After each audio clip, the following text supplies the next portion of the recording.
Deus é exatamente como as mães. Liberta seus filhos e haverá de buscá-los eternamente.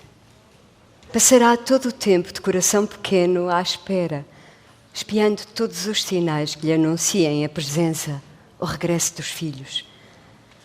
Deus é exatamente como são as mães, que criam e depois vão ficando para trás, à distância, numa distância que parece significar que não são mais precisas. E Ele, como elas, só sabe amar acima de qualquer defeito e qualquer falha, com cada vez maior saudade, mas não sabe o caminho, não sabe por onde os filhos foram.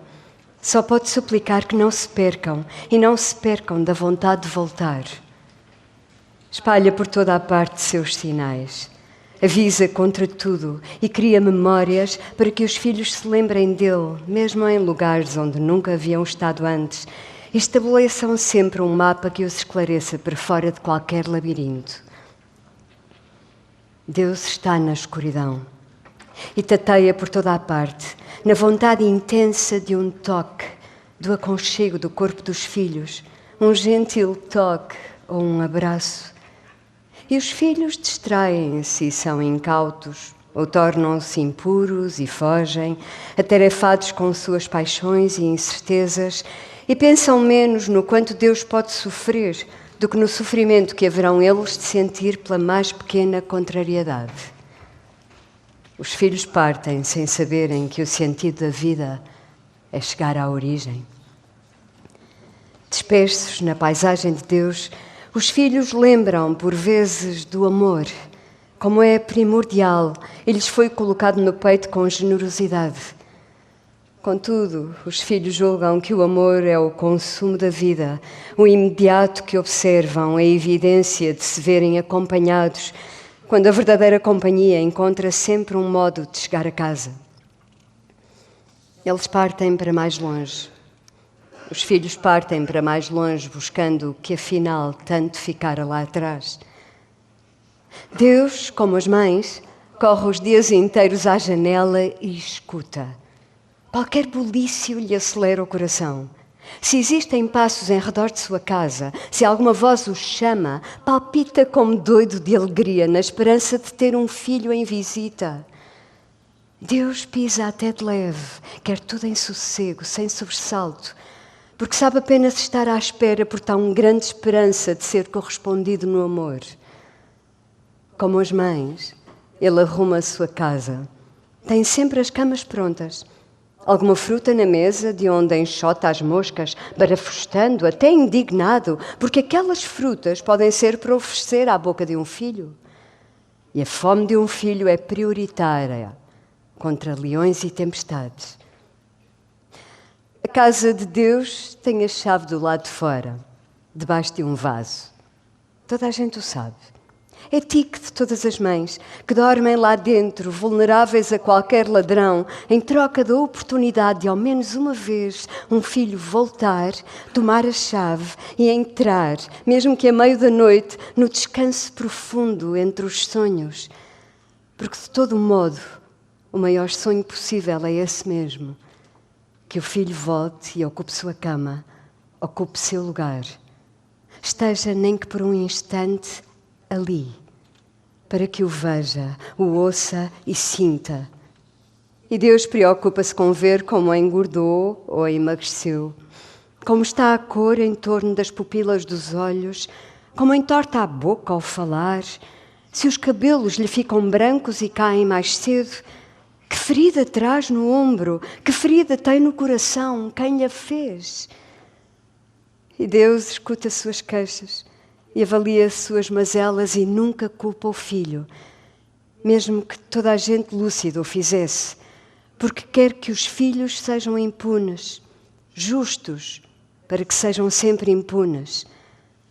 Sonhou-lhes a justiça e não quer ver mais nada. Ensinou assim. Exatamente como as mães, Deus cozinha seus pratos favoritos e acredita que agora ficarão para sempre. Ou, ao menos, regressarão todos os fins de semana, todos os meses. Que não vão ficar separados sem notícias por tanto tempo, porque dói demasiado. Deus confessa que os buscou no escuro, passando as mãos pelas ruas do mundo, a descer o nariz para buscar seu cheiro, e tantas vezes pode ter feito ruído, por ter entornado algo pelo chão, talvez até por ter partido um canto de vidro. Não era a intenção. Fica ansioso em certas buscas. Procura sem pressa, mas apressa-se sem noção. Deus, como são as mães, tem a impressão de que vai morrer se não voltar a ver os filhos. Depois, ouve pacientemente o filho a repreendê-lo, porque não devia andar à sua procura, porque não é mais criança, porque se sente demasiado comprometido, vigiado, cansado, ocupado, aflito com assuntos que Deus, como as mães, não haveria de atender ou aceitar. E Deus aceita a sua culpa e procura ser amado acima de toda a sua precipitação. Está sempre à míngua de ser amado, porque nenhum amor dos filhos lhe será o bastante. Terá um eterno medo do abandono. Se os filhos repararem na casa de Deus, verão como conserva as fotografias expostas por todos os móveis, mesmo as mais velhinhas e descoloradas, a irem embora da luz, sem prata, evaporando. E ele convive com essas imagens e lembra cada instante como se não permitisse que nenhum instante terminasse. As lembranças dos filhos são sempre nascentes e não haverão jamais de terminar. Por causa disso, se lhe perguntarem, verificam que Deus sabe tudo, lembra aquilo de que ninguém mais lembra. Guarda como um tesouro o passado. Sente tanto orgulho e tanta saudade que nunca deixará de lembrar e de contar a quem se abeirar como foi, como foram, como deverão estar felizes seus filhos algures. Ainda que tenha criado céu e terra, ainda que deitasse aos bichos uma infinidade de sentimentos para avanços e recuos, juízo de toda a ordem, inteligência e gênio no ofício da sobrevivência e da multiplicação, Deus só entendeu o medo quando criou seus filhos. Nunca imaginaria. Com o nascimento do primeiro filho, se lhe comparou a felicidade ao medo. Tão grandes coisas, iguais de tamanho, agora irrevogáveis em sua bravura de seguir em frente, irremediáveis. Deus passou a dormir suave, mais parecido a dormir do que verdadeiramente, e decidiu que o tempo se suspenda à distância dos filhos. Vale de muito pouco, ou quase nada. Deixa a água à sua cabeceira porque teme morrer de sede. Teme morrer sem acabar sua tarefa e teme que sua tarefa termine e o deixem morrer. Quando se levanta, ainda muito cedo, arriscando que as últimas raposas lhe subam às varandas e saltem janelas adentro, Deus deixa as portadas para trás e recebe o primeiro sol, outra vez acreditando que ainda vai acontecer de cada um dos seus filhos e de cada uma de suas filhas dizerem seu nome inequívoca e alegremente. De pensar nisso, Deus chora. E distraído chega a cantar. Quem passa perto, bem escuta. Se ele se dá conta, como as mães, canta ainda mais alto, desimportado de desafinar. A casa de Deus precisa de obras, porque espera que os filhos venham para ajudar. Tem manchas de umidade nas quais ele já nem repara. E andam por ali aranhas e até um escaravelho verde pequenino que deve ter vindo numas folhas de alface para a salada e fustigam os ventos, sempre a entortar uma telha ou a fazer tombar as árvores mais infantis. Deus repõe o que pode, sem reparar que tudo vai ficando mais velho. Não repara porque a medida de seus olhos são as memórias. Para ele, tudo aquilo é feito da muita alegria que lembra, é feito do muito esforço de outrora. E a família ainda reverbera pelos cômodos. Ainda é capaz de comer uma fatia de bolo e julgar que em seu redor reparte pelos filhos aquele pouco de açúcar e que toda a gente regozija, tão feliz, como se não fossem necessárias outras felicidades. Porque, na verdade, nenhuma é maior. como se não fosse necessário que os filhos cresçam, porque até os filhos, se pudessem, escolheriam estar para sempre naquele instante, em redor de suas mães perfeitas, porque é o amor que aperfeiçoa. É aquilo que se sente que aperfeiçoa, eliminando qualquer capacidade de prestar atenção ao erro ou ao defeito. Se Deus pudesse, escreveria a cada filho uma carta de amor para o convencer a vir em visita. Mas o paradeiro do filho só se descortina pela prece. Sem isso, Deus guarda as cartas que escreve sem ter para onde as enviar. Espera. No que à visão de seus filhos se refere, Deus espera na escuridão. Seu candeeiro, seu nome, à boca do filho. Cantando por uma manhã, a passarada chilreando para comparar afinações, Deus assume suas dores, mas quer apenas entregar alegrias. Quando é encontrado, Deus apenas promete a alegria. Tudo mais é falso. Desdém de quem não quis voltar a casa, de quem se perdeu e a envergonhou.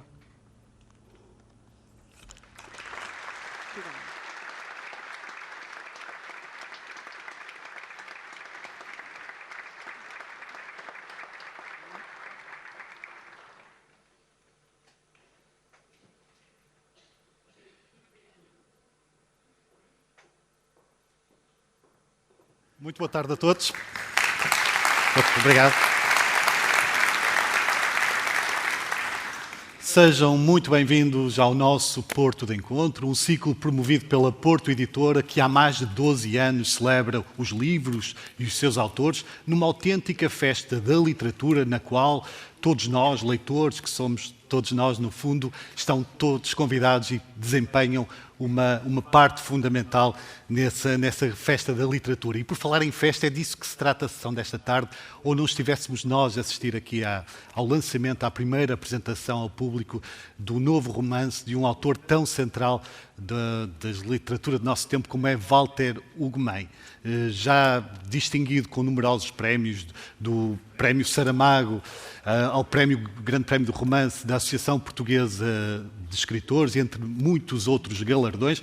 Os seus livros estão publicados em numerosos países, em numerosos idiomas e tem colecionado, no fundo, leitores um pouco por toda a parte. Este seu romance, Deus na Escuridão, é o seu 10º romance e assinala também outra efeméride, outra coincidência feliz, o facto de passarem 20 anos desde a sua estreia neste género com O Nosso Rei, publicado em 2004, como vocês muito bem sabem. Antes de prosseguir, permitam-me primeiro agradecer, em nome da organização, ao Teatro Nacional São João pela forma entusiástica como voltou a receber-nos esta tarde, proporcionando-nos todas as condições para que esta sessão decorra da melhor maneira possível. Abrimos a sessão escutando a sempre magnífica Emília Silvestre lendo um excerto de Deus na Escuridão, e é em torno desse mesmo romance que a intervenção do nosso convidado especial, o reputado professor universitário e ensaísta Carlos Reis, vai estar à conversa connosco mais daqui a bocado. Para já é tempo de chamar até nós o Walter Ugumem. Uma salva de palmas, por favor.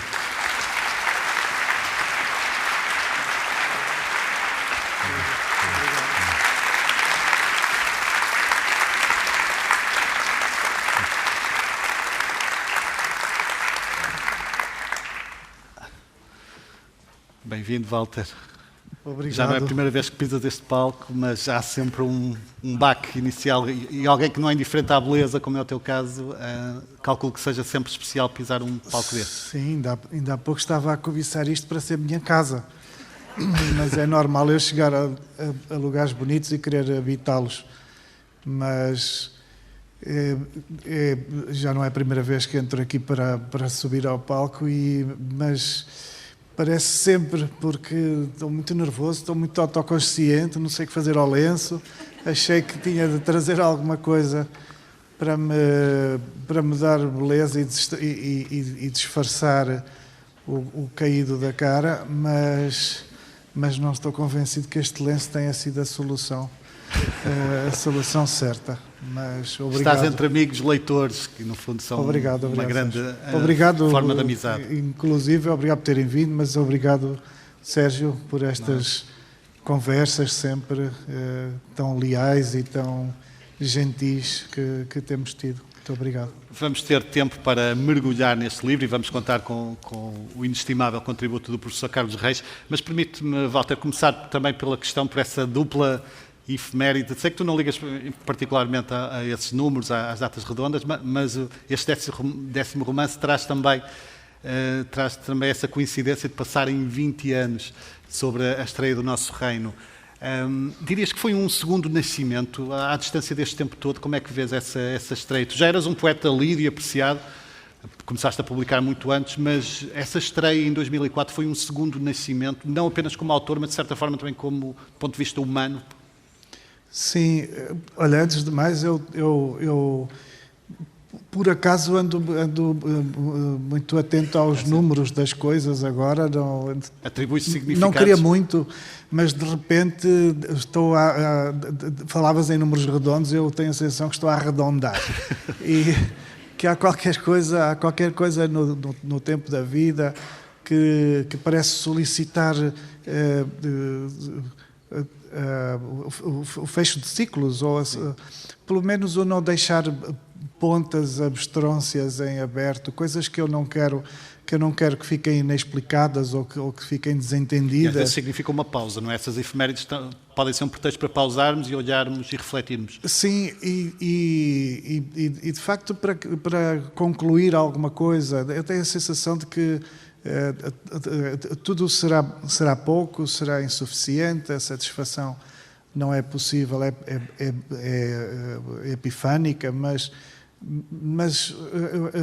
o grande esforço vai no sentido de criarmos um pouco a impressão de que deixamos alguma coisa arrumada, não é?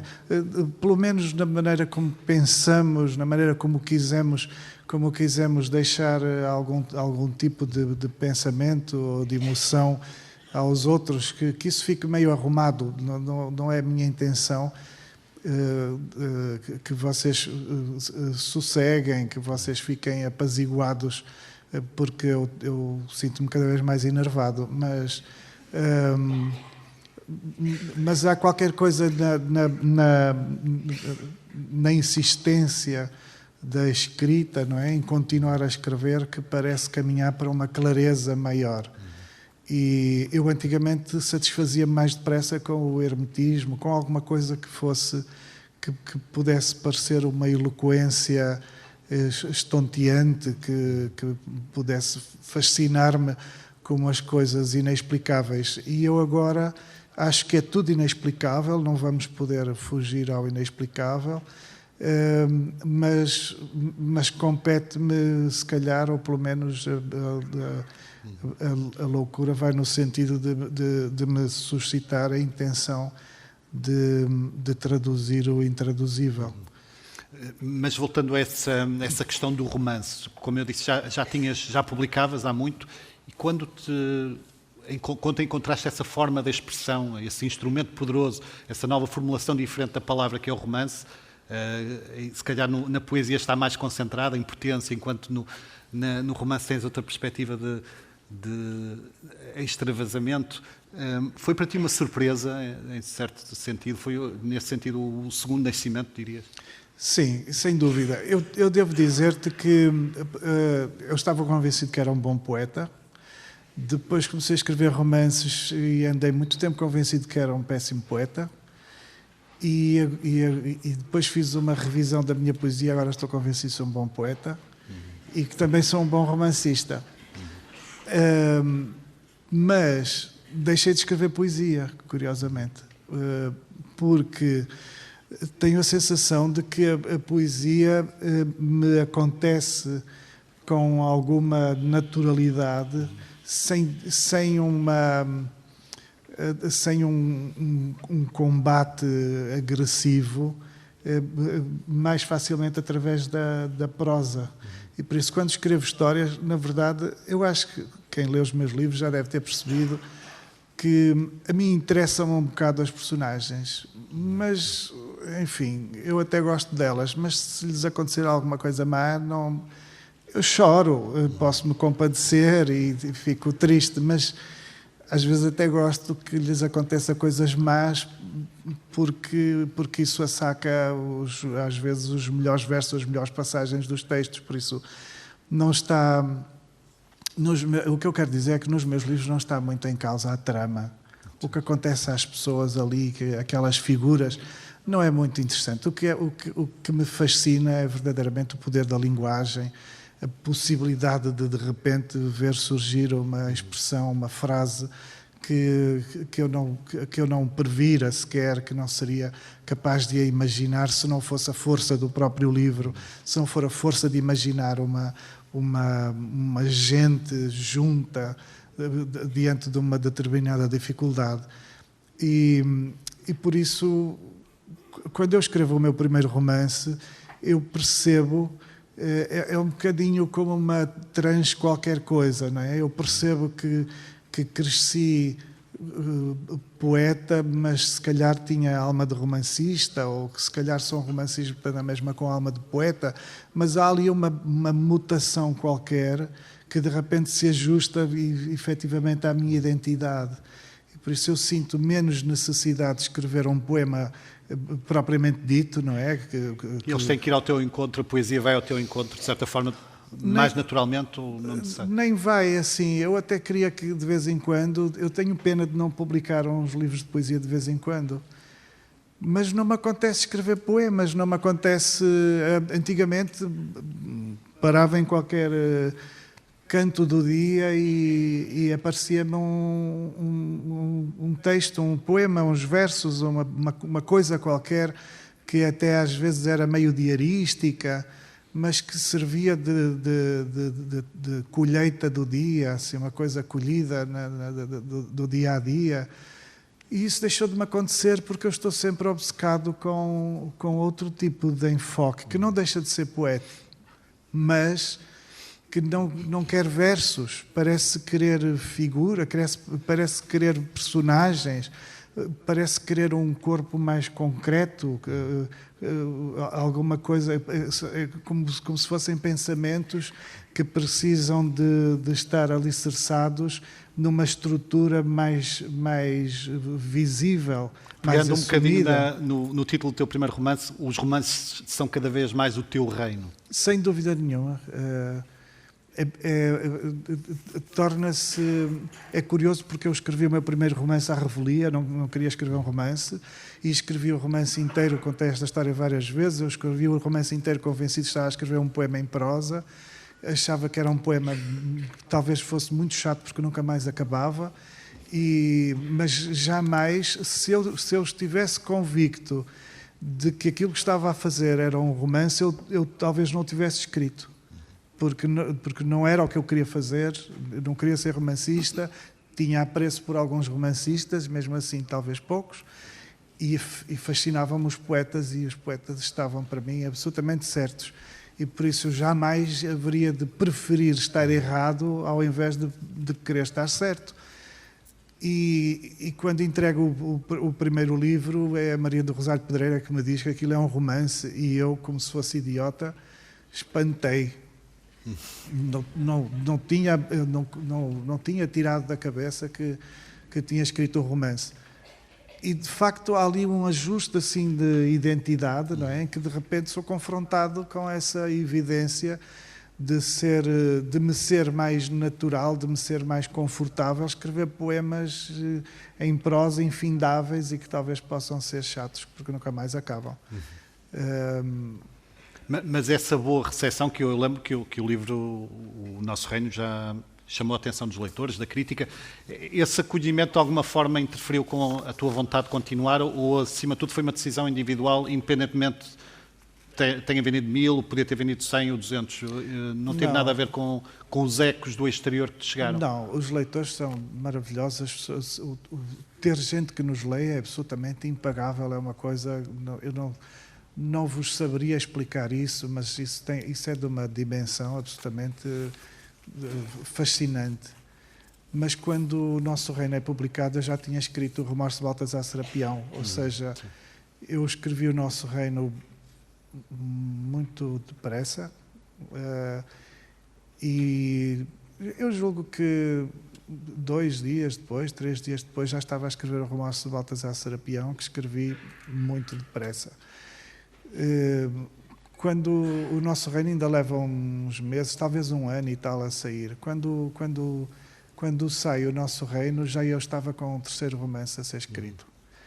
E por isso, tornou-se uma obsessão. E é curioso que algo a que eu resistiria se tivesse tido consciência de escrever um romance, algo a que eu resistiria de início, de repente transforma-se numa forma de estar ou de ser. Até hoje eu não consigo conceber a minha vida sem estar instrumentalizado por eu até diria assim, bastante escravizado por um romance em que as coisas... A vida, como vocês sabem, é uma tragédia contínua e a minha, ultimamente, tem sido uma tragédia pegada, mas depois nós podemos ser ou tontos ou fortes o suficiente para fazer com que tudo valha a pena por causa de uma frase, por causa de um parágrafo. E claro, se calhar quem não gostar de escrever livros, quem não gostar de ler livros, quem não entender livros, vai achar que somos malucos, que compensamos nos pratos da balança, compensamos todo o sofrimento por apenas uma frase ou por uma passagem qualquer, mas é verdade que a partir de dada altura, não é que a poesia já não servisse para isso, mas acho que nunca me convenceu tanto de que vale a pena morrer se for por um texto como um romance que eu tenha escrito. Se eu tivesse morrido por algum livro meu de poesia, agora que hoje revi a poesia, enfim, não digo morrer, mas ficar doente um bocadinho ainda ficaria. Mas morrer não vale a pena. Agora, se eu tivesse de morrer por um romance meu, eu morreria assim, com alguma facilidade. O Heiner Müller dizia que os poetas mentem demasiado. Escrever romances tem sido uma forma de tentares alcançar a verdade, se não universal, pelo menos a tua verdade? Sim, mas mentindo muito. Porque... E o romance tem essa coisa. A poesia, por exemplo, eu tenho poemas que são mentira, mas as pessoas acham que aquilo é tudo verdade, então é muito desagradável. As conversas em torno da poesia são muito más. Eu sou muito contra. Sou contra que se fale da poesia, sobretudo quando se cita, quando se tem o livro em mãos e se abre assim em páginas e se coloca um verso, tira-se um verso para a mesa, como se o poeta fosse culpado daquilo tudo. A gente escreve, mas não pode ser culpado de nada. E a poesia tem isso, tudo, mesmo o que é manifestamente mentira, é levado como verdade. Na ficção é ao contrário, mesmo aquilo que é manifestamente verdade, as pessoas acham que é mentira, e por isso tem esse conforto, dá para contar tudo. E eu conto muitas coisas, eu faço muito, eu uso a capa da muitos ficção livros. esconde muita coisa. E até é curioso que muitas das vezes as coisas mais... Para escrever, pelo menos a maneira como eu sinto as coisas, para escrever uma ficção interessante, nós temos de ter um bocadinho a noção do peso das coisas e da medida das coisas. Então, não podemos exagerar na exuberância de alguns acontecimentos. Temos de fazer com que as coisas aconteçam, mas por vezes diminuímos. Em relação à realidade, muitas das vezes não dá para dizer... Não dá para colocar a realidade, temos de fazer assim uma espécie de abaixamento do volume, porque senão as pessoas vão ler e vão dizer assim, isto é um disparate, isto nunca aconteceria. E é exatamente aquilo que acontece, não é? É exatamente aquilo que é verdade. E depois a ficção acaba por ser assim uma espécie de metal fundente que as mais das vezes serve para suportarmos o incrível que, na verdade, a vida consegue ser.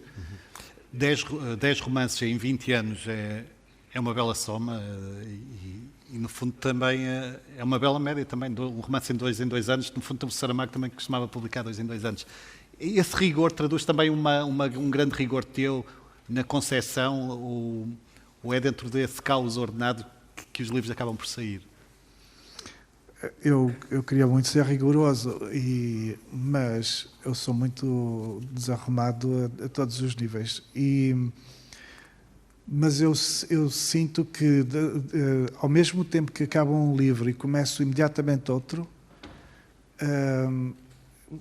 eu facilmente me sinto esgotado e preciso de respirar, o meu método de escrita é tão obstinado que faz mal à saúde, concretamente, e atormenta-me, assim, fascina-me. Eventualmente, se pudesse, se a vida, se a cidadania me permitisse, eu talvez escrevesse 10 vezes mais, mas a cidadania é terrível e eu tenho muitos afazeres. Mas esse esgotamento é tanto físico como psíquico, espiritual? Físico, mental. Eu chego a um ponto e quero escrever mais, mas não consigo, porque a maneira como eu escrevo é uma autêntica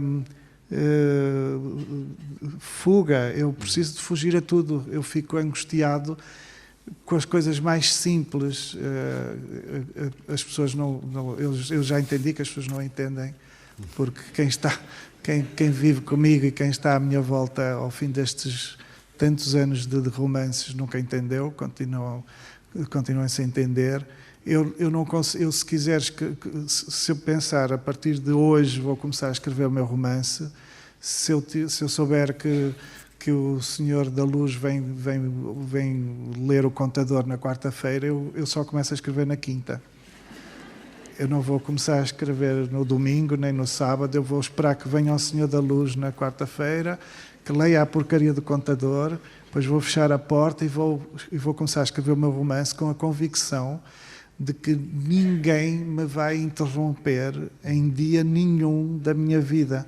Por isso, isso é impossível, porque as pessoas interrompem-me e depois há pessoas que me ligam e ligam. E depois mandam mensagens, é urgente, e depois ligavam à minha querida Isabel Llano e dizia: Isabel, quero falar com o Walter. E a Isabel mandava toda a gente dar uma volta, mas até ela, às vezes, à 30ª chamada, me ligava e assim: Valtinho, não sei quem está desesperado para falar contigo. Quando eu falava, é assim: para saber se podia vir à minha escola, queríamos que viesse falar com os meus alunos, é para o ano. Não deixa de ser urgente. Mas é para o ano, era só para guardar a data. Ou então é assim: trouxe uns kiwis da quinta. Isto acontece-me assim de vez em quando. Tenho uns kiwis, estão tão docinhos, mas tenho que os entregar, senão eles vão apodrecer. Assim, parecia-me tanto matar os kiwis todos do mundo. E eu não consigo fugir a isto, sabes? Eu acho que é uma das grandes... Mas esses ecos do mundo também não são importantes para a tua escrita, Walter? Acabam também por depois ser transportados, de certa forma, para... Eu não sei, sabes? O que eu sei é que é-me inevitável parar de escrever porque eu tenho que ir buscar os kiwis antes que eles apodreçam, percebes? Se eu tenho de escrever um romance, antes que os kiwis apodreçam. Vocês não vão acreditar, mas é verdade. Eu apresso-me, e se me faltar assim 10 capítulos, sei lá, falta metade do livro, e dali a 15 dias de repente aparece uma coisa que eu sei que vou ter que levar com ela, que assim não tenho como fugir, não há santo nenhum que me cure daquela maleita, eu vou fazer tudo para em 15 dias escrever metade do livro. E depois dá para entender, às vezes, quem já me ouviu falar, dá para entender porque é que eu escrevo várias versões do livro. Porque muitas das vezes a versão que deu para escrever até ter de ir buscar os kiwis não é a versão que me agrada. E por isso eu vou ter de escrever outra vez o livro. Eu vou ter de arranjar outro tempo, eu vou ter de preparar a minha vida, ver a minha agenda, suplicar às pessoas todas para me deixarem ficar quieto. E eu vou ter de desaparecer outra vez, tanto quanto possa, para tentar escrever outra vez o livro, porque o livro que escrevi, sendo o livro que eu queria escrever, não ficou como eu quero. Então eu ponho de lado, normalmente deito fora, que não dá para rever o livro, porque eu fico com a sensação de que estou a tentar transformar uma moto num carro.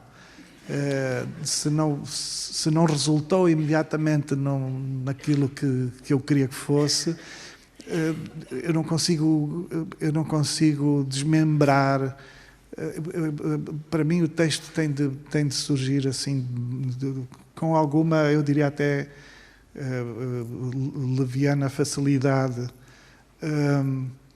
Mas voltando um bocadinho atrás, Walter, eu não sei, não também, achas por acho vezes... que não foi nada disto que me perguntaste, mas eu de repente Falaste estou a que fazer terapia porque assim queixo-me a vocês, estou-me a queixar e pronto, Não, sinto-me mas é melhor. importante isso que disseste, o facto de essa dedicação, que tu gostavas que fosse mais exclusiva à escrita, aos livros, não tens por vezes a sensação de que ela te afasta ou te priva da companhia dos que mais gostas? Eu vou-te e dizer dos que assim, já agora? não, sim, afasta, pronto, mas sim, pronto, mas eu gosto das pessoas mesmo que elas não estejam comigo. Percebes? Eu não preciso estar sempre com elas para gostar delas. Aliás, às vezes até gosto mais das pessoas quando não estou com elas.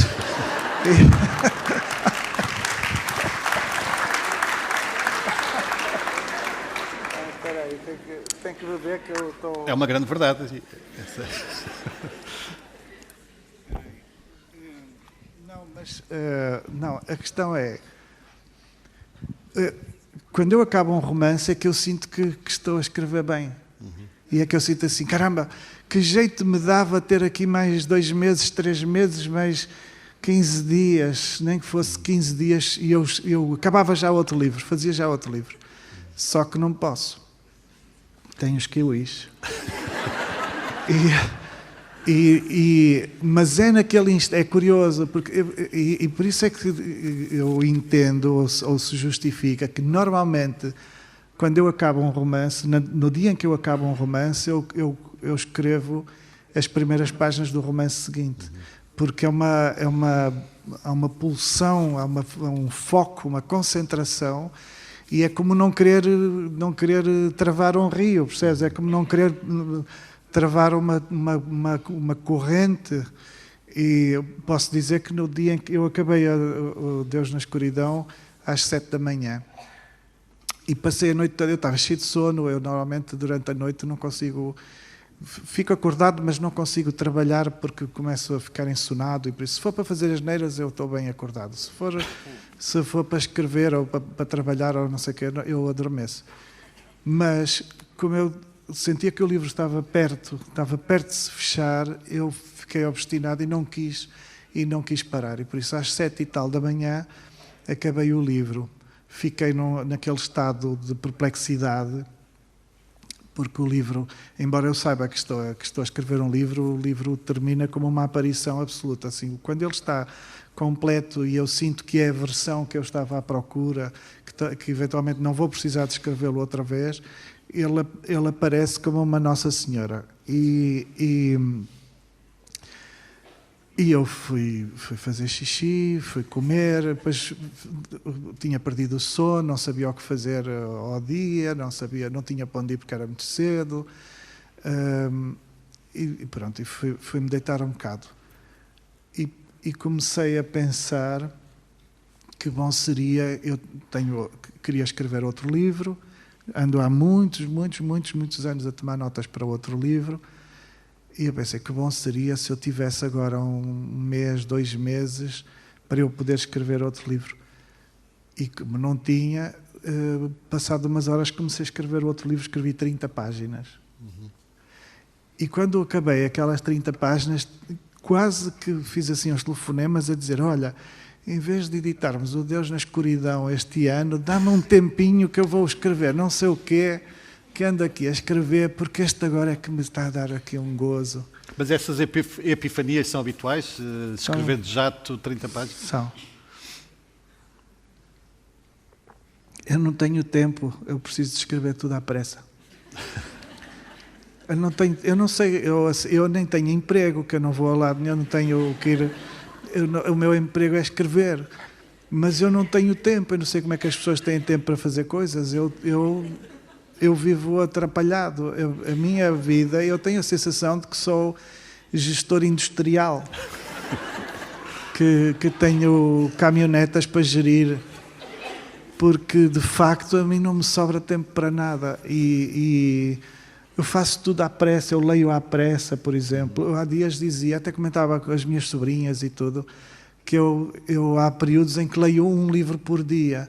Assim, como é que aguentas ler um livro? Eu tenho que ler um livro por dia porque eu não tenho tempo para ler. Isso, a única maneira de eu ler é ler. Não dá para adiar, sabes? Eu não consigo adiar as coisas porque eu tenho tantos afazeres, que eu tenho que meter um livro debaixo do braço e qualquer niquinho de espaço eu vou lendo. Também já não sei porque é que estou a dizer isto. Mas tocaste aí num ponto interessante relacionado com o poder da escrita, que é algo que é capaz de transportar para outro universo, criar outros mundos. Se tivesses, achas que a tua infância, a tua adolescência teriam sido muito diferentes, porventura mais não sei, felizes ou risonhas, se tivesses consciência do poder transformador que a escrita pode ter, da capacidade de criar mundos?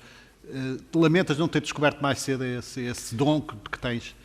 Eu sempre escrevi muito, eu escrevia quando era miúdo e não sei o quê, escrevia era muito mal e por isso achava que não, quer dizer, nunca perspectivei que iria ser escritor. Achava que escreveria diários a vida inteira e que por algum motivo haveria de registar a minha vida como se ela fosse importante para alguma coisa. Mas eu perspectivava, imaginava que a vida de um escritor haveria de ser uma maravilha. Não é assim, pronto, não é mal, mas podia ser melhor. Mas eu achava, cresci julgando que os escritores seriam profundamente felizes, por exemplo, porque conseguiriam consumar, talvez de alguma forma pudessem atingir uma paz a partir da meditação que é o livro. E cresci assim. Agora, como eu vinha de um lugar onde não havia escritores e onde ninguém ia para escritor, eu também não iria, porque não era nada mais do que os outros. Talvez tivesse gostado, e como acho que toda a gente ganharia se isso lhe acontecesse, de ter perto figuras leitoras, de ter biblioteca em casa, de ter livros. Os livros que o meu pai tinha eram enciclopédias e pouco mais, e por isso são livros que não sendo interessantes, não são aventuras que possam fascinar um miúdo, e depois não se lia, e então... Mas não é só isso, é assim, por exemplo, na música, eu só comecei a ouvir música boa com 40 anos, até aos 40 anos era um melómano, mas só havia tralha, só havia rock e coisas assim. E algum é bom, mas a maior parte é uma porcaria. E agora não, agora só ouço coisas sofisticadas e eruditas. E tenho muita, assim, não é ter pena, mas gostaria de ter tido na altura certa. Por exemplo, quando eu era miúdo, aos 17 anos, comprei uns discos do Bach, porque achava que aquilo tinha que ser muito bom, tinha de ser muito bom, porque tinha de ser muito bom. Mas claro, um miúdo de 17 anos a ouvir The Cure e Sonic Youth e não sei o quê, eu coloquei a Paixão de São Mateus e pensei assim, isto parece que estou na missa, e na verdade é uma missa, pronto. Mas eu vi Mas-Aranhas, eu ouvi aquilo não sei quantas vezes e via Mas-Aranhas para aceitar aquilo, e eu até hoje tenho aqueles discos, mas via Mas-Aranhas. Se eu tivesse tido uma companhia para me ajudar, o que o Bach é hoje para mim teria sido por natureza há muitos mais anos. E pronto, e aliás eu hoje ainda sou um bocadinho punk por ter sido tão dedicado a um rock and roll que hoje às vezes me diz muito, outras vezes já não me diz nada, preferia ser um tenor e ter a alma de tenor e, sobretudo, saber cantar.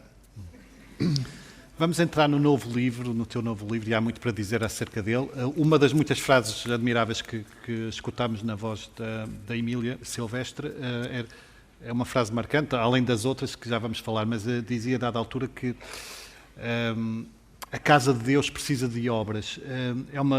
É uma menção, uma referência ao estado atual do mundo, onde, porventura, ao contrário do que nós esperávamos, o mundo saído da pandemia não foi um mundo mais fraterno, mais justo, pelo contrário, foi tudo o oposto. Em que sentido é que este romance, de certa forma, menos duro ou mais apaziguador do que o anterior, é, no fundo, uma mensagem, a palavra mensagem talvez não seja mais adequada, mas é, no fundo, uma tentativa tua de contrabalançar este tom sombrio que o mundo hoje, de que o mundo se reveste? Sim, tem que ver com essa necessidade de regressarmos à ideia de conceber um sentido da vida e que para mim está cada vez mais nessa intuição de que devemos voltar para casa, de regressar à origem. De algum modo parece que a vida é uma sugestão para que partamos, temos de partir de alguma forma. Mas, até para valorizar o regresso. O regresso, mas partir parece-me que resulta num trabalho de percepção de que só vamos estar inteiros se nos apaziguarmos e se nos apoderarmos de alguma forma da nossa própria origem. E por isso é que se diz, no livro a dada altura diz, olha, se não souberes o que dizer a alguém aflito, diz-lhe sempre a mesma coisa, que vá para casa. Que vá para casa. E por isso a ideia de ir para casa como sendo um espaço de segurança e ao mesmo tempo, eventualmente, o espaço dos nossos afetos, das nossas pertenças, essa ideia de ir para casa, para mim, parece-me que, em última análise, poderá ser o sentido disto tudo, de estarmos entre aqueles que amamos e aqueles que nos amam. Para mim, nesta altura, eu lembro-me quando estávamos no primeiro confinamento e apareceram aquelas coisas das lives, não é? Daquelas conversas que se faziam online, eu não sei como, mas fiz logo uma, assim, muito... Alguém se lembrou de mim e fiz uma conversa com a Ana Luísa Amaral. E a Ana Luísa estava muito enternecida com o estado do mundo e dizia-me, Walter, mas tu não achas que as coisas vão mudar? Tu não sentes as pessoas, não sentes como as pessoas estão tão tocadas com isto? E eu disse assim, sim, sinto, mas todos nós nos enternecemos com alguma coisa e depois saímos à rua e voltamos a ser uns estafermos, quer dizer. E por isso não tinha nada a convicção de que aquela ternurinha que nos deu a todos, que íamos todos à janela... E como víamos-nos a olhar para a vizinhança, e eu lembro-me da Páscoa, até eu escrevi várias crónicas sobre isso. Eu lembro-me de, na Páscoa, as pessoas irem à janela e dizerem aleluia, aleluia. E eu até chorava com aquilo, chorei assim. Nunca gostei tanto da Páscoa quanto naquele ano, porque havia qualquer coisa, de facto, de cândido. Estávamos todos tão cândidos com aquele cárcere. Mas eu não seria cândido tanto assim, de achar que depois, quando saíssemos à rua, íamos andar aos abraços com os vizinhos, íamos finalmente estar preocupados com os vizinhos e querer-lhes bem. Acho isso que nem é normal, se calhar nem é saudável.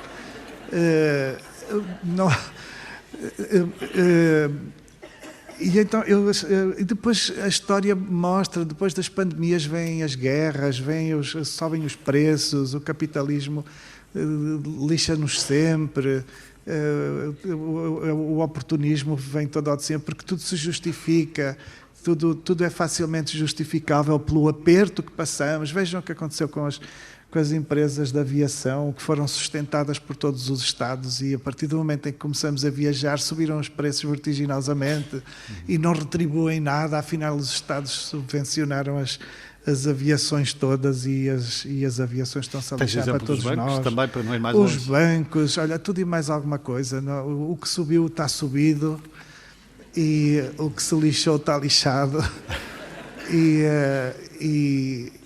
Quer dizer, e pronto, no fundo, às vezes o ler um livro por dia ajuda a que a gente perceba que não, por mais progresso e mais consciência possa haver em 2020 e tal, continuamos a ser a mesma espécie e por isso vamos reincidir, as coisas levam-nos a reincidir nas nossas próprias falhas. E por isso, também não sei se isto também não foi a pergunta que tu fizeste. No fundo... Eu não sei.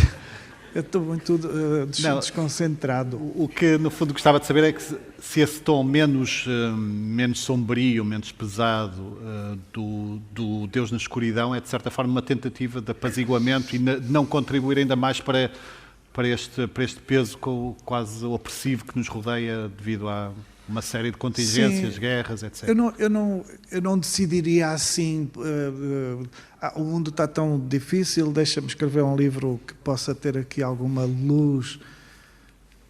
Eu acho que reage sobretudo à minha vida, não é? E a minha vida está uma merda tão grande. E os livros são uma espécie de ponto de fuga nesse sentido? É um ponto de fuga. Eu pensei assim, não. E quando eu escrevi o livro e quando decidi que era este o livro que avançaria agora, porque os livros acontecem assim, eles estão como uma espécie de fila de espera e há um instante em que um avança e outro não. Mas há vários livros que eu quero escrever e para os quais vou tomando notas. E por isso é que alguns livros levam 12 anos, 14 anos, 10 anos, 8 anos e por isso eles vão, em algum instante convivem uns com os outros e depois há um que é assim meio eleito e que acontece numa dada altura e eu achei que este precisava de acontecer e quando achei que era este o livro que eu queria escrever depois das doenças do Brasil, a minha vida, se eu soubesse, se calhar até perceberia que eu naquela altura estava feliz, mas eu achava que estava miserável. Mas a miséria começou depois. Mas é uma reação, o livro é uma reação, é uma espécie de... A ideia inicial surgiu há mais de uma dúzia de anos, não é? Sim. Mas entre essa inicial e o que se concretizou, quão distante se tornou o livro? Curiosamente, a sensação que eu tenho é que é exatamente o inverso. O livro que edito ao fim de 12 anos é o livro que está mais próximo da ideia inicial, no sentido em que eu escrevo sobretudo ao encontro de uma impressão que não tem vocábulo. E essa impressão que não tem vocábulo é o que eu sinto quando agora encontro este livro, quando vejo este livro. E ele tem muito que ver com a senhora Luísa Reis Abreu, com o universo dela, com o linguajar dela, com a maneira como se fala no seu lugar da Madeira, no Campanário, na Ribeira Brava. E tem que ver, sobretudo, com aquilo que eu li na senhora Luísa, que era uma circunspeção tremenda, uma contenção tremenda, como exercício de fé e de obediência. E eu acho que nunca conheci ninguém que acreditasse na transcendência como a senhora Luísa acreditava. E o impacto que conhecer esta senhora teve em mim foi de tal maneira que eu achei que ela era um livro. Eu não precisaria de lhe perguntar, eu escrevo sem necessitar da factualidade. Eu prefiro depois...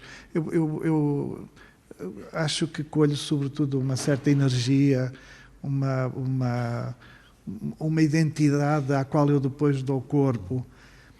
E por isso eu não precisaria de perguntar muita coisa à senhora Luísa. A sua atitude perante a vida, perante os filhos, a extrema dignidade, a resistência e, sobretudo, a fé,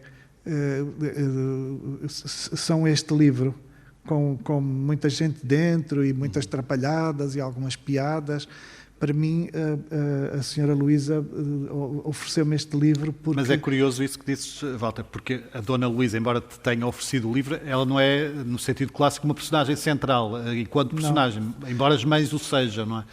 Não podia ser, porque eu não tenho direito de expor a vida dela, nem de expor os sentimentos nem dela. sobre a capa de um romance. Nem sobre a capa do romance. Ela existe. Enfim, a senhora Luísa, curiosamente, o livro chegou às livrarias agora no dia 18, há 2 dias, e a senhora Luísa faleceu no dia 18.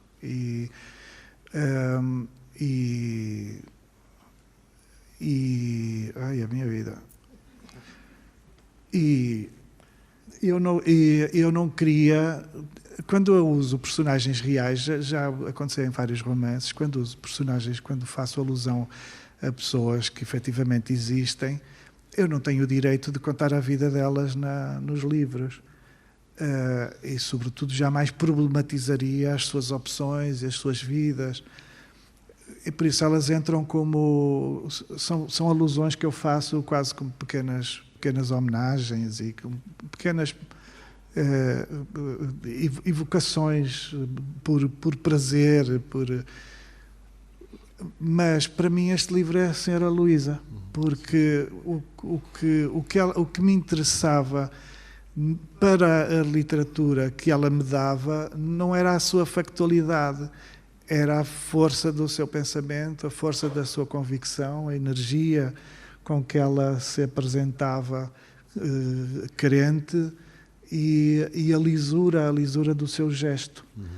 E por isso, eu acho que este é um retrato da Sra. Luísa Reis Abreu, é um retrato dela, mas é um retrato contemporâneo que não precisa de ser feito através do rosto nítido dela, mas através de uma outra coisa que é muito mais profunda, muito mais interior. A sua inteireza está lá. Talvez a frase-chave do livro, com tudo que isso subjetivo possa ser, mas seja Deus é exatamente como as mães.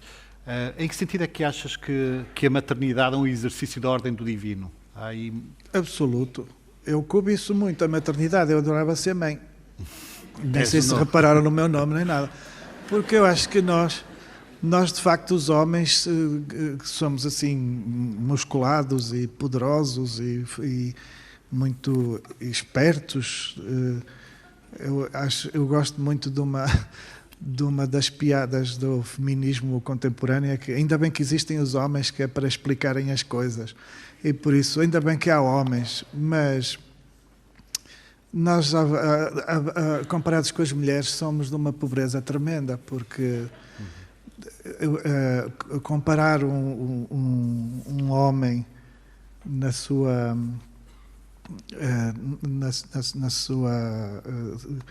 como dizer, natureza biológica com uma mulher é comparar os ímpios humanos com, de facto, aqueles que têm a capacidade de chegar ao sublime, de chegar ao divino. A multiplicação de um corpo, aquilo que pode acontecer no corpo de alguém ao ponto de criar a multidão, quer dizer, quem somos nós, os rapazes, para nos compararmos? Mas curiosamente, Walter, é esse poder, essa força de dar vida, de criar vida, que também as torna vulneráveis, como pudemos ouvir no Porque Deus só entendeu, eu gosto muito dessa passagem no texto, Deus só entendeu verdadeiramente o medo quando lhe nasceram os filhos. E eu acho que nós, os homens que podemos ser pais, poderemos sentir esse medo, não é? Poderemos entender o medo. Mas eu acho que não se compara com o medo que sentem as mães. A minha mãe, pelo menos, até em dias como hoje, está um calor do caraças, tem medo do frio que eu possa sentir, não é o dela. E a minha mãe, que fez 84 anos ontem, ainda é capaz de dizer, quando está muito frio, imagina o absurdo, o quanto elas podem ser doidinhas por serem mães, não é por serem doidas em si, mas é pela maternidade que as enlouquece.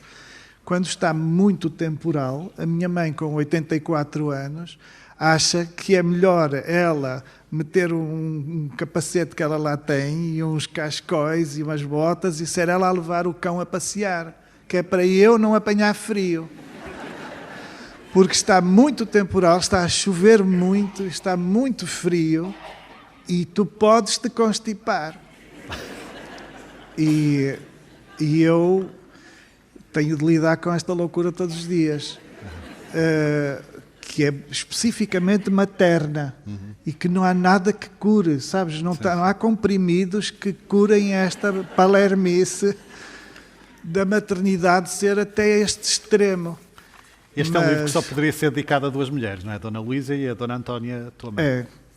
É porque o livro, é curioso que o livro é uma história entre dois irmãos e quem o ler vai perceber que a trama acontece substancialmente entre dois, é narrado por um dos irmãos e acontece, é uma meditação acerca da fraternidade. Mas, na verdade, o Felicíssimo, o narrador,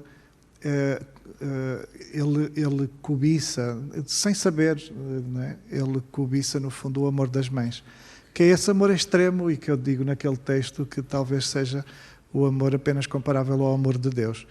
Por isso, de alguma maneira, nós, se fôssemos decentes, deveríamos todos cobiçar o amor das mães, deveríamos todos cobiçar saber amar como amam as mães. Por isso, devíamos todos ser malucos o suficiente para ir à rua em temporal, passear o cão, ao invés de deixarmos que os outros vão, independentemente de estarmos mais velhos ou mais frágeis. Deveríamos todos ter essa vontade de proteger quem amamos ao ponto de nos expormos nós próprios à intempérie.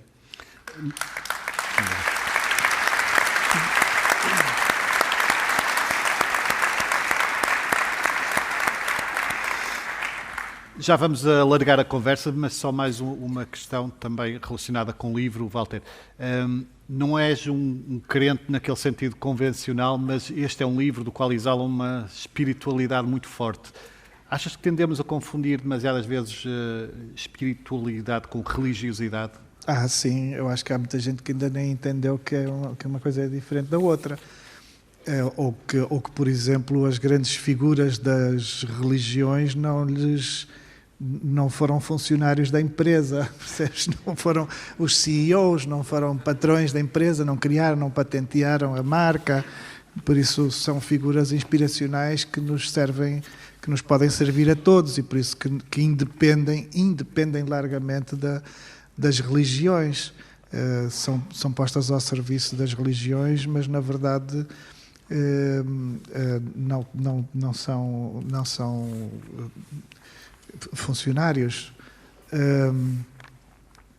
Mas eu sou muito esquisito, eu estou cada vez mais esquisito. Mais espiritual? Ou mais espiritual, sim.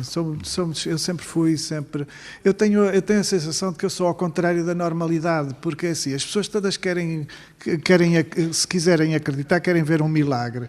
E eu não queria acreditar e eu sinto que vejo milagres. E por isso, e as pessoas dizem, os milagres não acontecem, não sei o quê. E eu farto-me ver milagres em toda a parte. E eu não sei, há coisas esquisitas que me acontecem por todo lado e que eu vejo em todo lado. E por isso nem vos conto, porque senão não vou dormir a casa. Mas há instantes da minha vida que não se explicam racionalmente. E eu também não sou fanático da razão. Eu adoro racionalizar o bastante para me segurar, para não ir abaixo, por exemplo, e para achar que pronto, temos de sobreviver, temos de ser funcionais o suficiente para que as pessoas contem connosco. Mas eu acho que nós só somos inteiros se tivermos também acesso ou se formos permissivos a uma certa dose de estranheza, porque há muita coisa estranha que não vale a pena tentar explicar.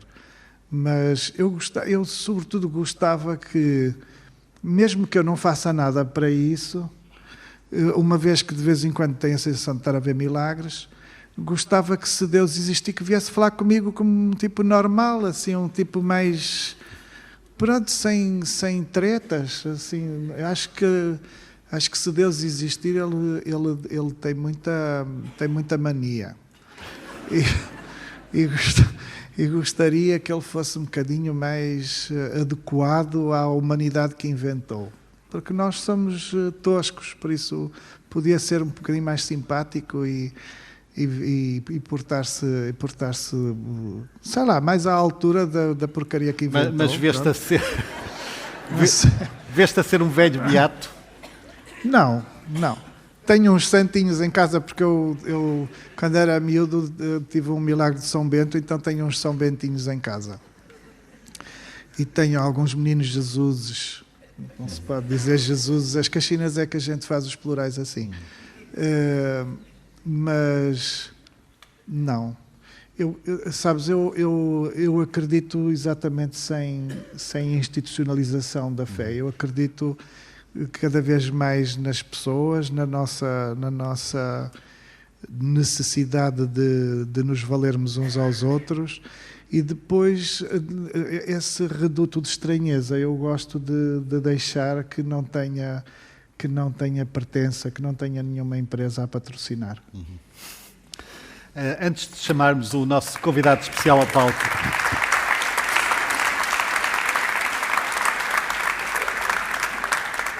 permitam-me só partilhar convosco uma informação muito breve para o final. A sessão de autógrafos vai decorrer aqui mesmo e o livro, como sabem, está à venda lá fora.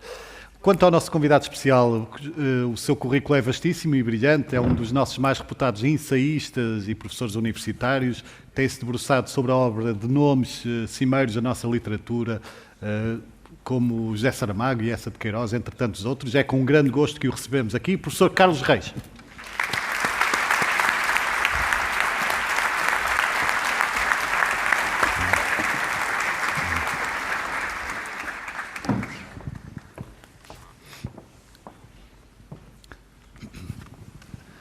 Bem-vindo, professor. É um leitor atento da obra do Walter Ugumem já há vários anos. O que é que este Deus na escuridão traz de novo a uma obra já vasta e rica a vários níveis?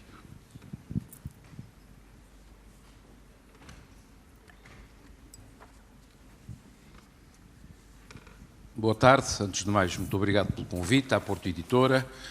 É um gosto ver um teatro como este, cheio de pessoas, para ouvir falar um escritor, que é sobretudo por ele que nós estamos aqui, numa época em que muitas vezes lamentamos e tememos, como é o meu caso, o destino da literatura e das humanidades. É reconfortante perceber que há alguma coisa que ainda une todas estas pessoas.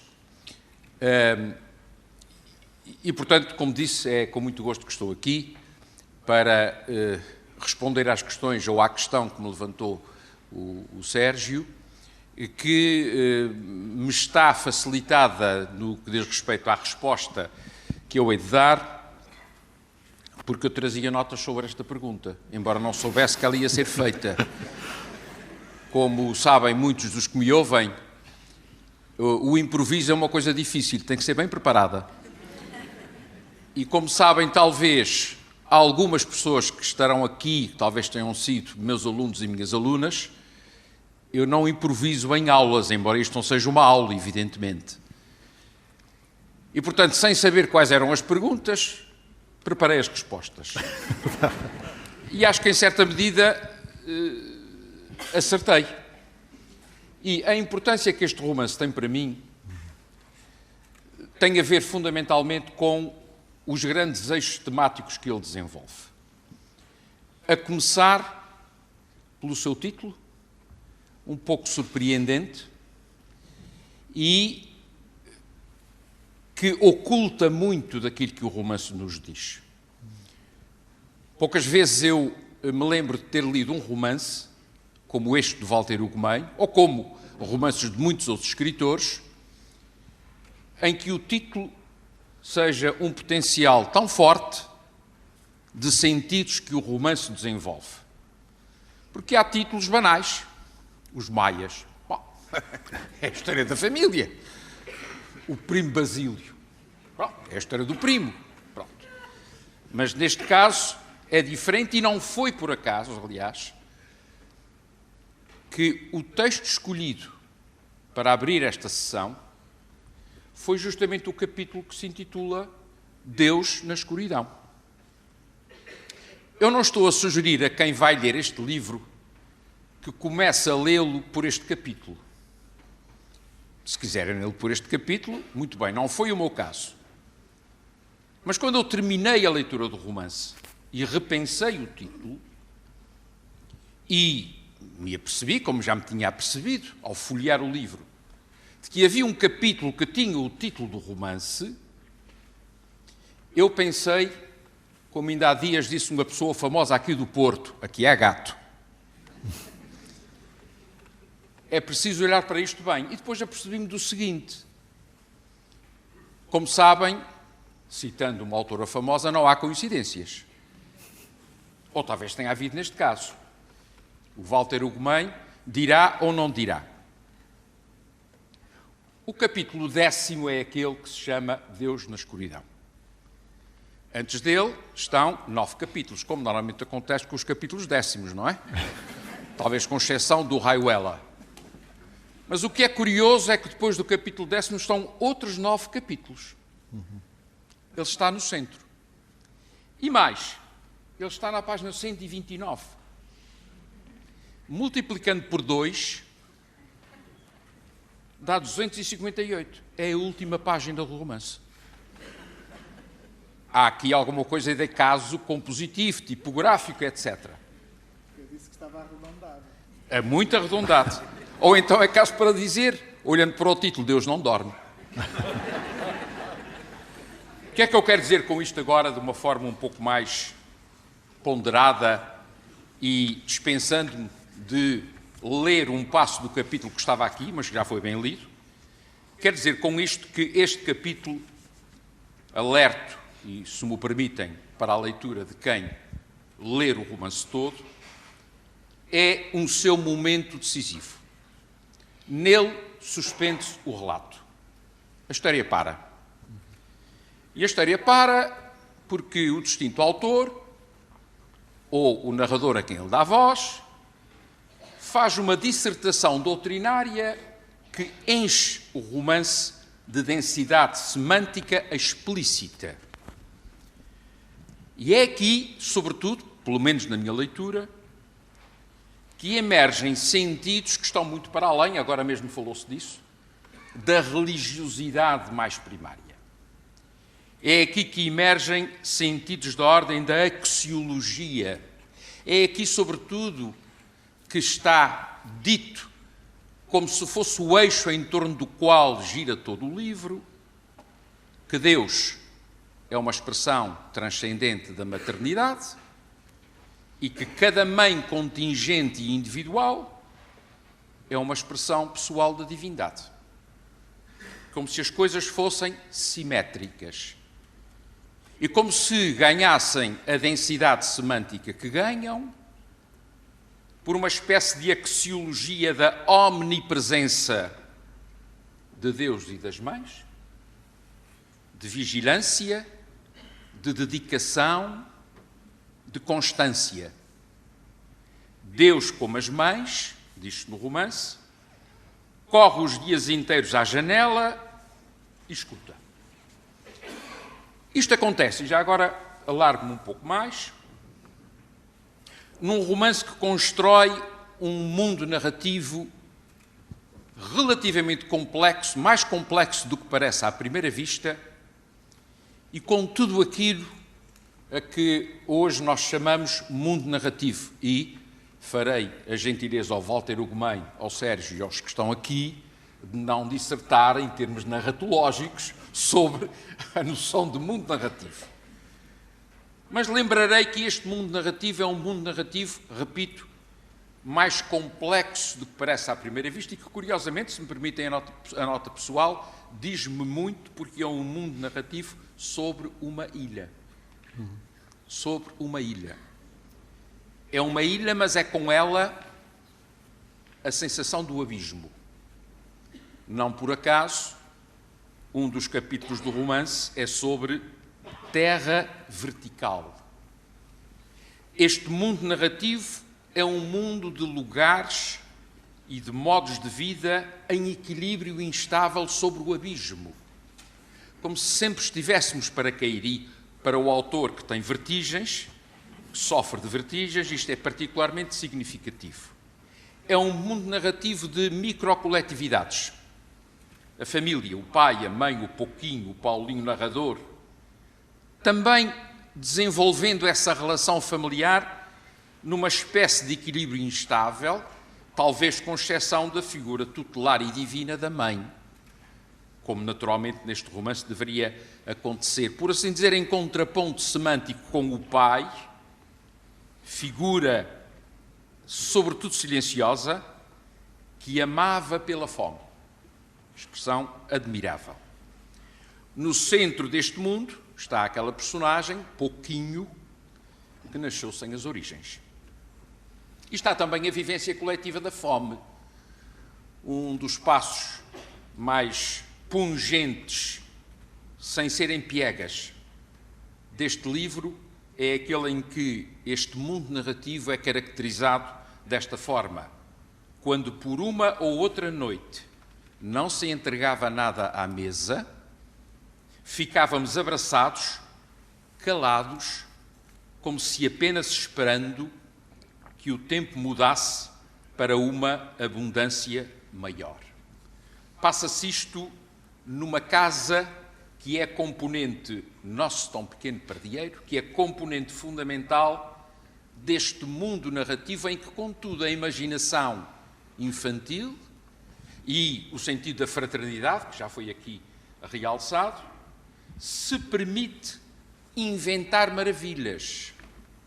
Até nos côns onde nosso pardieiro se fincava, o mundo inventava maravilha. Uma delas é um espelho. Só para falar deste espelho, nós ocuparíamos o tempo de que dispomos. Eu tentarei fazê-lo noutra altura, porque tenciono fazer ao Walter Ugumem a maldade de passar isto tudo a um texto corrido. Mas o espelho é aqui um momento fundamental, tanto pelos sentidos expressivos que concentra, identidade e diferença, atração e vertigem, expectativa e frustração, como, sobretudo, pela ausência que instala quando, a partir de um momento, desaparece. Em suma, este mundo narrativo é um mundo composto por vários apelos. E eu sublinho 4 apelos. Experiência de vida. Não se constrói um mundo destes sem pagar um tributo ao significado que tem para quem escreve este romance, retomar a sua experiência de vida e a capacidade para ouvir. Para ouvir. Na nota do autor, usa-se primeiro o verbo ouvir, depois o verbo escutar, 2 vezes. A senhora Luísa Reis Abreu e outras vozes na ilha. Segundo apelo, o apelo da transformação pela escrita ficcional. Como se a experiência de vida e as vozes que ela permite ouvir fossem, apesar de tudo, inelutavelmente precárias e carecessem de uma transformação pela escrita ficcional, que não é apenas a obrigação de quem não pode ou não deve revelar conversas privadas, mas sim o dever ético do escritor. Terceiro apelo, o apelo da memória. Todo o romance, os grandes romances, este romance, é um romance de crença e de louvor na narrativa como lugar de sublimação, de conflitos, de tensões, de medos, de complexos. Por fim, quarto apelo, pelo menos na minha leitura, a construção deste mundo narrativo é uma celebração do amor materno, reiterado e reafirmado na nota do autor, junto da amiga que partiu. E é com essa conversa ou o que dela ficou que eu termino para já esta intervenção. Tenho aqui mais um pequeno texto que talvez eu gostasse de ler, que deu muito trabalho a escrever. Sim, farei. Bem, mas para já termino com isso que está na nota de autor. Quando o autor recorda o momento em que comentou com a amiga recém-desaparecida esta história.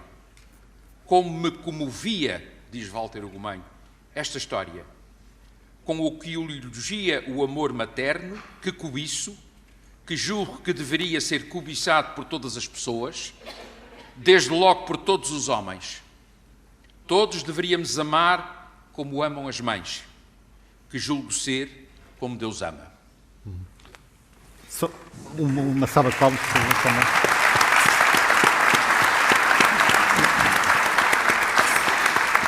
Não sei se... Acho que não respondi inteiramente à sua pergunta, mas Lançou aí pontos ainda importantes e voltaremos daqui a bocadinho. Deixe-me só perguntar também ao Walter Ugumem.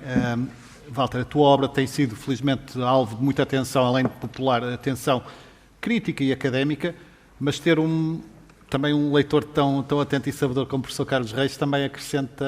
É sempre um motivo de orgulho, embora já tenhas tido tantos reconhecimentos e estudos ao longo desse tempo. Mas o que é que significa para ti?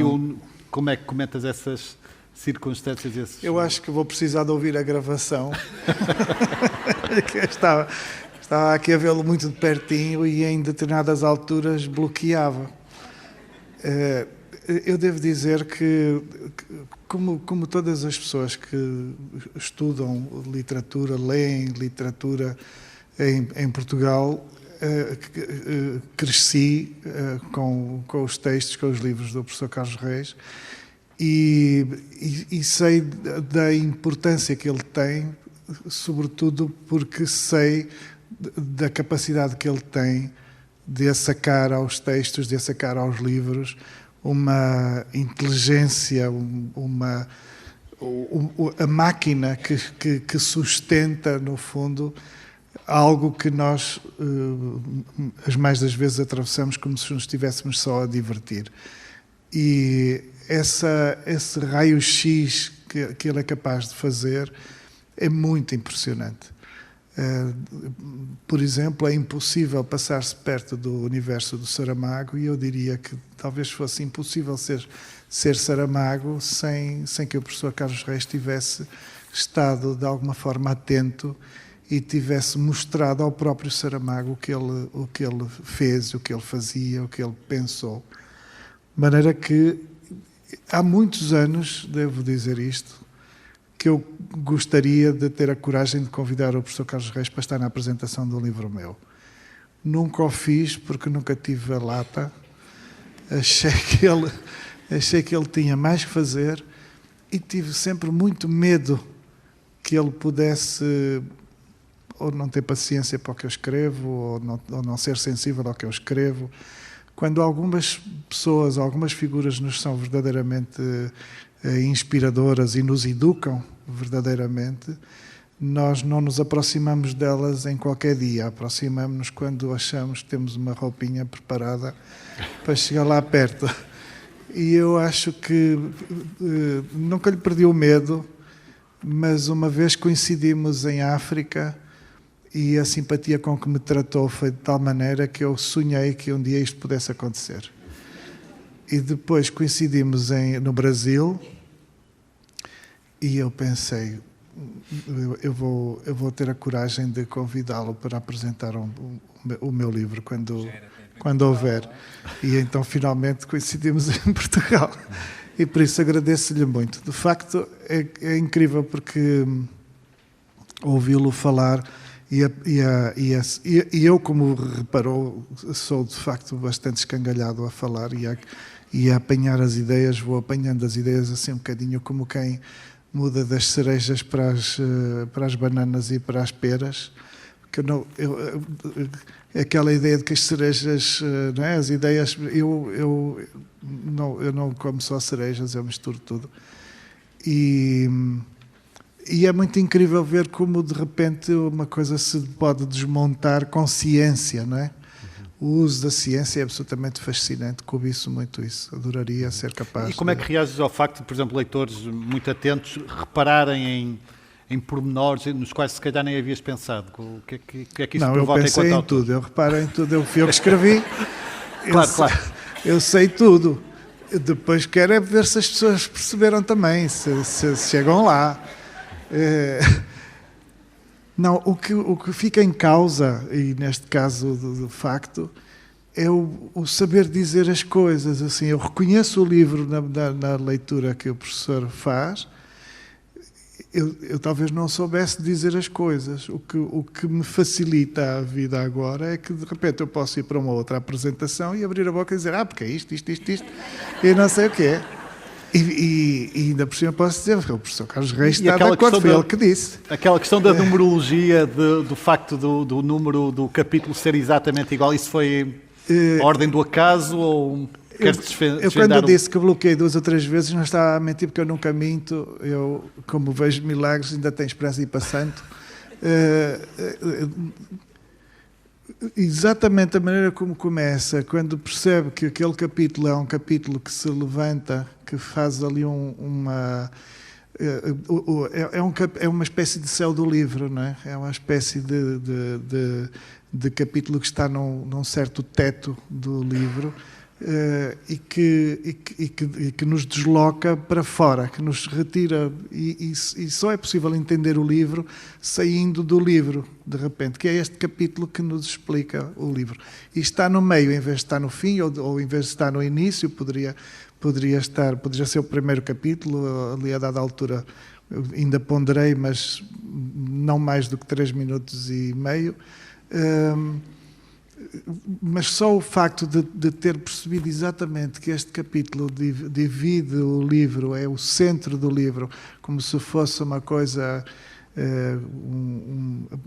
o veio vital, não é? O fundamento, quase o coração do livro, e que ele é exterior à narrativa, só isso já me deixa satisfeito, porque de facto existe um lado encantatório nesse capítulo, existe um lado poético, permissivo, as coisas deixam-se ir pela força das expressões e pela força da criação das imagens, porque não está em causa dizer nada que seja profundamente útil ao romance, à trama, não é?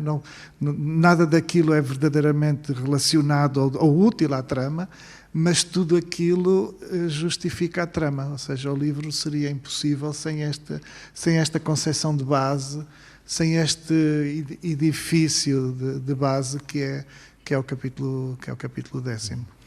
Professor, há outro tópico que gostaria de abordar consigo e depois pode interligar com as anotações que ainda tem aí, mas tem a ver com um plano mais geral com a obra do Walter Ugumem, a qual já nos fez viajar por todo o mundo, Islândia, Brasil, Japão. Que sentido simbólico pode trazer ou pode acarretar este regresso a casa que, no fundo, o Deus na Escuridão traz, ao situar a narrativa na Madeira? Eu sou suspeito nessa matéria porque sou de uma ilha também.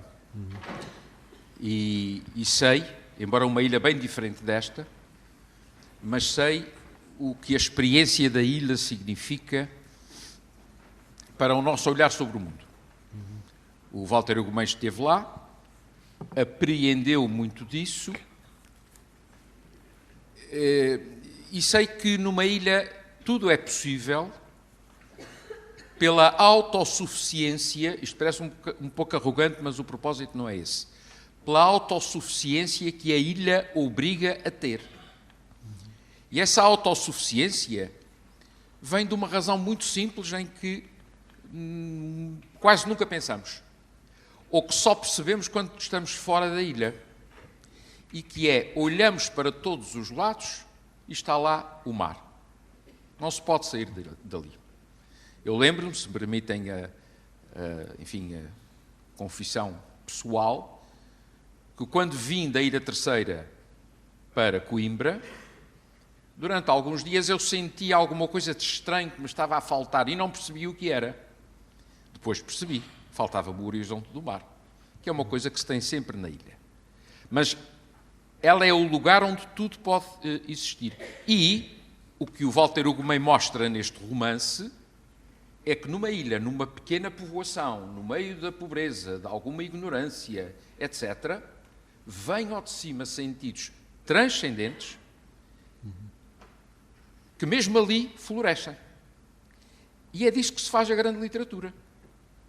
É da capacidade para inscrever sentidos transcendentes, valores, etc., num cenário que em princípio é improvável e até mesmo convocando para a história que conta, episódios, gestos, atitudes, opções que são, neste caso, absolutamente surpreendentes. Se o Walter Ugumem diz que de vez em quando aqui ficou bloqueado, se assustou, eu assustei-me e fiquei bloqueado quando cheguei ao capítulo em que se sabe como Pouquinho vai ser pai. Não vou dizer muito mais, que é para não fazer disto um spoiler. Mas, Walter, fiquei bloqueado. Voltei atrás. Será que eu li bem? Tinha lido bem. E isto passa-se numa ilha. Eu nunca tinha lido nem percebido mais do que isto. Devo dizer-vos que é alguma coisa de mais, não quero dizer chocante, porque parece que estou a fazer um juízo moral, mas de mais surpreendente do que o incesto dos maias. Porque o incesto dos maias aconteceu por acaso. Aconteceu por acaso. Este não aconteceu por acaso. E, portanto, é muito disto que eu leio na coragem de ir para uma ilha, para uma pequena povoação.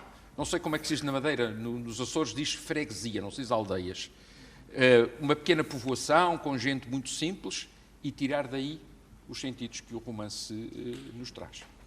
Agora, se me permite já ir para o meu encerramento, sem prejuízo de depois conversarmos sobre o que entenderem, eu chego até esse meu encerramento com o propósito de valorizar neste livro e na sua materialidade algumas coisas que nós temos dito aqui seriam difíceis de perceber e de entender com um livro digital. Eu preciso do livro com folhas para o abrir ao meio, para ver onde é que está o tal capítulo e para perceber outra coisa que só na sua materialidade de papel, folhas e capa, ele nos dá, e que é aquilo que envolve a narrativa, aquilo que está antes e aquilo que está depois. Eu já falei aqui na nota do autor, que não é, a meu ver, uma imposição de leitura ou um trajeto imposto, até porque ela vem em lugar de pós-fácil. E eu devo dizer que resisti até ao final à tentação de ir ler a nota do autor, porque pensei assim, se ela está lá no fim, é para ler no fim, não é para ler agora. E outra que ainda não falámos aqui, mas que eu quero falar, Sérgio, é a epígrafe. Das dedicatórias também já se falou. A epígrafe é um belíssimo poema de José Tolentino Mendonça, também da Madeira, por sinal. Mas isso talvez seja uma coincidência. Não sei, talvez queiras ler, Walter. Posso fazer... Não, eu tenho aqui para poema ler. Está Aqui, está. Eu posso ler sim, também. sim, claro. Pensei que não estivesse munido. É incrível, esse poema é incrível. Para o meu texto. E isto vem na sequência, porque é que eu dou tanta importância a esta epígrafe e a este poema? Este romance, como já foi aqui dito, eu vou lá chegar, desenrola-se num universo onde, desde a primeira página, emerge uma síndrome de falta e de carência. Mas não apenas a falta e a carência, que são a fome, a existência precária, a escassez dos bens materiais, o risco de vidas à beira do abismo, ao menino que nasceu sem origens, sem órgão sexual, entenda-se, até falta o nome próprio. Quase sempre omite-se que ele se chama Serafim. E justamente Serafim, o anjo de 6 asas, a quem no nosso imaginário a condição angélica impõe a ausência de sexualidade ou a sua naturalização. Neste mundo em que abundam as alcunhas, hão de reparar nas alcunhas que configuram a caricatura e a irrisão, Pouquinho, é o nome que abre o primeiro capítulo, é duplamente diminuído pelo apodo e pela mutilação da virilidade que procria. Ora, a compensação para aquela mutilação, sempre vou revelar alguma coisa, chega de forma indigna para a comunidade, mas sem desonra para quem a vive. É por vontade de Pouquinho que o irmão felicíssimo que isto conta será o pai biológico do filho de quem o não pode gerar. Uma frase do livro, num capítulo também fundamental. Deus cometeu esse amor por mim. Diz-se nesse capítulo em que tudo se consuma, quando o felicíssimo sente invertida a sua condição e mergulha na tristeza. Ouçam o que está no livro. Nunca se vira alguém ser feliz por tão grande tristeza. Aquele Deus que cometeu o mesmo amor por mim, ou aquele Deus que cometeu esse amor por mim, é o mesmo Deus que é exatamente como as mães, diz-se no livro. Por isso ele é um Deus do silêncio, um Deus disponível, atento para inventar o amor, com os vários rostos que os homens não entendem. Diz Paulinho, o irmão narrador, oferecer um filho ao meu irmão santo, para que fosse um filho santo e abençoasse sua vida, nunca parecera certo, mas imitação de um milagre por desmesurado amor. Um amor que não alcançam, evidentemente, aqueles que na comunidade gritam: porco, nasceu teu filho. E assim, finalmente, e aqui chego, o poema epígrafe de José Tolentino Mendonça, com que tudo começa, ganha um sentido conclusivo. Leio apenas a primeira estrofe. Os que falam de mim dizem que sou pobre. Existo à maneira de uma árvore. Tenho diante e atrás de mim a noite eterna. Vacilo, duvido, resvalo.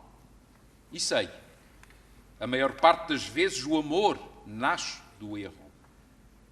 Transcreve-se a azul ou a negro, sobre passagens, casas inacabadas, a alturas remotas. O que este romancista por fim nos diz, mas dilo no ritmo lento e largo do relato, é também como o poeta aquele amor que nasce do erro e que, em forma nunca exatamente igual, de novo o poema, escapa ao intolerante entendimento dos homens, menos ao daqueles a quem o Deus na escuridão protege como uma mãe silenciosa. Parabéns, Walter, é um grande romance.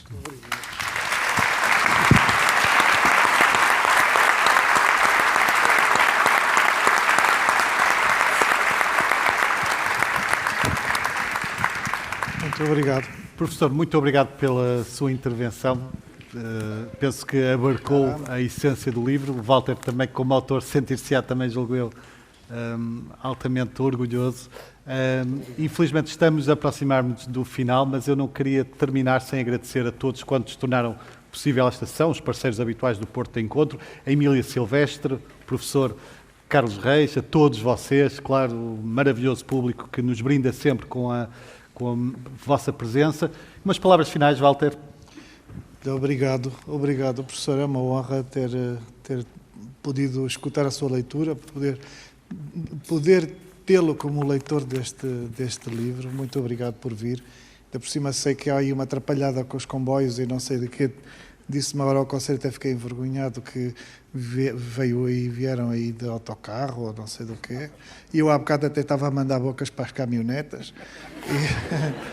Mas fico muito, muito honrado, muito orgulhoso. Muito obrigado por ter vindo. Muito obrigado à querida Emília Silvestre, que é uma leitora que eu adoro ouvir. Obrigado, Sérgio, sempre, já te disse. As nossas conversas são sempre muito cordiais e gosto muito que as tenhamos. E obrigado a todos por virem. E pronto, eu vou ali atrás um minuto, eles vão pôr aqui uma mesa e eu depois volto para assinar alguns livros. E se estiverem com gripe, não venham à minha beira, porque eu tenho que dar entrevistas e vou ter que lançar o livro em Lisboa daqui a uns tempos e eu não posso ficar doente. E quando eu fico doente, fico muito triste. Obrigado a todos. Muito obrigado. A Porto Editora espera que esta sessão tenha sido do vosso agrado. Muito obrigado pela vossa presença. O Porto de Encontro conta com o apoio das livrarias Bertrand, do Jornal de Notícias e da Antena 1. Acompanhe toda a programação em portoeditora.pt/Porto de Encontro e deixe os seus comentários em facebook.com/Porto de Encontro. Obrigado e boas leituras.